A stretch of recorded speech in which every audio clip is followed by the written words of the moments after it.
স্বামী মারা যাওয়ার পর আমার বাপের বাড়ি আমার দুইটা ছেলে দেয়া আমার বাপের বাড়ি গেছে।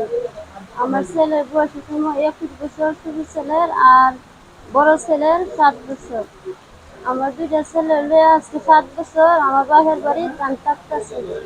আমার বাপের রিক্সা চালা, আমরা ভাই বোন 5 জন। মানে আমার বাপের সামর্থ্য নাই, আমার বাইচান্তারে রাখতো। মানে আমার বাপের রিক্সা চালাই আমরা চালাইতেছি। মানে আমার বাপের কষ্ট জায়গায় সামর্থ্য নাই, আমরা জন্য আমার বাচ্চাকে লেখাপড়া করাইতো, আমারই ভাবতো। এই জন্য আমি আমার বাড়ির আইবতাম চাই, আমার বাড়ির দরকার। এলে যে আমি আমার বাড়িতে আইবতাম চাই, আপনারা আমার